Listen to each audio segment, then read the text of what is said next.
Assalamualaikum warahmatullahi wabarakatuh. Baiklah, di sini saya perwakilan dari kelompok 6 mata kuliah Teknologi Farmasi Bahan Alam kelas S17B.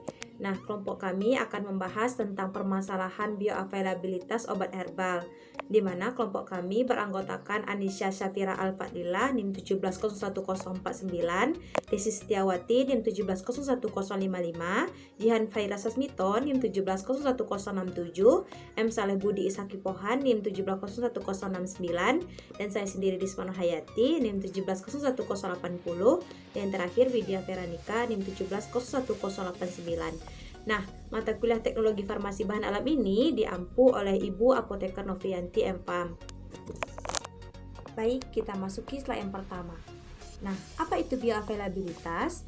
Bioavailabilitas adalah persentase dan kecepatan zat aktif dalam suatu produk obat yang mencapai atau tersedia dalam sirkulasi sistemik dalam bentuk utuh atau aktif setelah pemberian produk obat tersebut. Nah, hal ini diukur dari kadarnya dalam darah terhadap waktu atau dari ekspresinya dalam urin. Nah, sedangkan bioavailabilitas obat merupakan salah satu parameter yang dapat digunakan untuk menilai efektivitas suatu sediaan farmasi. Penggunaan obat herbal telah lama dipraktikkan selama ribuan tahun lalu dan merupakan suatu bagian dari negara Indonesia, Cina, dan India. Adanya peningkatan dalam penggunaan obat herbal ini dikarenakan obat herbal ini efek sampingnya lebih sedikit dibandingkan dengan obat sintetis. Selain itu, adanya penggunaan suplemen diet dan nutraseutikal yang berasal dari tumbuhan juga ikut berperan dalam peningkatan obat herbal di masyarakat.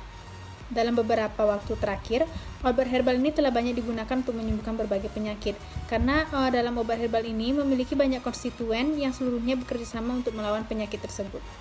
Baiklah, saya Widya Veranika. Di sini saya akan melanjutkan ke materi selanjutnya, yaitu permasalahan bioavailabilitas obat herbal. Nah, adapun permasalahan bioavailabilitas obat herbal ini antara lain yang pertama ukuran molekul.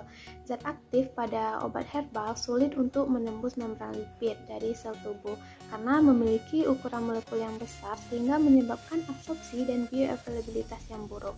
Nah, karena kendala tersebut, banyak tanaman yang memiliki zat aktif potensial tetapi tidak dapat digunakan secara in vivo meskipun pada uji in vitro memiliki hasil yang baik. Permasalahan bioavailabilitas obat herbal yang kedua itu ada kelarutan, di mana diperkirakan 40% atau lebih dari senyawa bahan alam memiliki kelarutan yang rendah di dalam air, atau bahkan memiliki toksisitas yang sangat tinggi. Kelarutan yang rendah di dalam air serta kurangnya kemampuan permeabilitas menembus barrier absorpsi dapat mempengaruhi bioavailabilitas suatu senyawa bahan alam di dalam tubuh. Nah, jika kelarutan partikel meningkat dan luas permukaan partikel yang besar, maka penyerapan bahan aktif akan meningkat juga. Tingkatan penyerapan bahan aktif ini tergantung dari ukurannya. Kalau ukurannya itu nanoherbal, pada tubuh manusia hampir dapat mencapai 10% penyerapannya, sedangkan untuk ukuran mikron hanya 50% saja. Yang ketiga itu ada metabolisme, di mana metabolisme obat di dalam tubuh yang terlalu cepat dapat menyebabkan rendahnya bioavailabilitas obat tersebut. Nah, metabolisme yang dimaksud di sini itu pada saat obat mengalami first pass effect. Karena hal ini, maka perencanaan dalam memilih bentuk sediaan dan rute pemberian obat perlu dipertimbangkan lagi. Berikut merupakan cara untuk mengatasi bioavailabilitas pada obat herbal. Dalam membuat produk berbasis bahan alam, penting untuk memperhatikan permasalahan yang sering terjadi. Biasanya permasalahan tersebut berupa kelarutan dan bioavailabilitas. Permasalahan ini biasanya berasal dari senyawa aktif yang terkandung di dalam obat herbal tersebut. Salah satu cara untuk mengatasi permasalahan tersebut yaitu dengan memanfaatkan teknologi farmasi. Kita bisa menggunakan sistem penghantaran obat baru untuk obat bahan herbal, yaitu berupa Novel Drug Delivery System atau NDDS. Contoh dari sistem penghantaran obat tersebut yaitu dengan menggunakan metode Solid Lipid Nanoparticle atau SLN. Solid Lipid Nanoparticle atau SLN merupakan suatu sistem pembawa dari jenis partikulat yang terdiri dari suatu lemak padat yang didispersikan dalam medium air dengan surfaktan sebagai emulgator dengan ukuran partikel sebesar 5-1000 nanometer. Penggunaan dari kombinasi emulgator ini telah dilaporkan bahwa dapat mencegah terjadinya aglomerasi atau penumpukan partikel secara efisien. Dan penggunaan SLN sebagai sistem penghantaran obat ini menyebabkan ukuran partikel menjadi lebih kecil, memperbaiki absorpsi, dan mengendalikan pelepasan obat, sehingga dapat mencapai sisi aksi spesifik pada laju pelepasan dan regimen dosis yang optimal. Baiklah, saya Anissa Safira akan melanjutkan presentasi dari presentator sebelumnya. Nah, selanjutnya kita akan bahas mengenai hasil dalam mengatasi permasalahan bioavailabilitas obat. Nah, setelah kita memperbaiki permasalahan dari bioavailabilitas obat ini, maka kita dapat meningkatkan efikasi dan mengurangi efek samping dari obat herbalnya. Nah, dalam ukuran nano 50-500 nanometer, partikel bahan dari obat herbal ini lebih mudah diserap oleh dinding usus halus.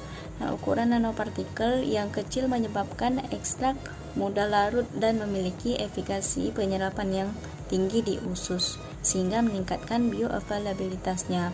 Nah, dalam ukuran nano, partikel juga memiliki waktu tinggal yang lebih panjang karena terjelap dalam lapisan mukosa di usus. Nah, pada jurnal penelitian kami ini, triptolit murni dibuat menjadi suatu SLN atau solid lipid nanopartikel. Kemudian dilakukan uji toksikokinetik dan biodistribusi di dalam jaringan tikus. Selain itu, dilakukan pula uji bioavailabilitas triptolit di dalam plasma. Nah, hasilnya menunjukkan bahwa triptolit yang dibuat menjadi SLN atau solid lipid nanopartikel dapat meningkatkan bioavailabilitas di dalam tubuh, menurunkan biodistribusi pada beberapa jaringan, dan menurunkan toksisitas terhadap sistem reproduksi bila dibandingkan dengan triptolit biasa. Assalamualaikum warahmatullahi wabarakatuh. Perkenalkan, nama saya Muhammad Saleh Budi Isakipuhan, NIM 1701069. Langsung saja di sini saya akan melanjutkan presentasi dari teman-teman yang dimana hasil dalam mengatasi permasalahan bioavailabilitas obat herbal, yang dimana formulasi nanopartikel dan aktivitas farmakologi, yang dimana di sini formulasinya nanopartikel centella acid ya kak. Hasilnya di sini bioavailabilitasnya meningkat. Nanopartikel silimarinya bioavailabilitasnya meningkat juga.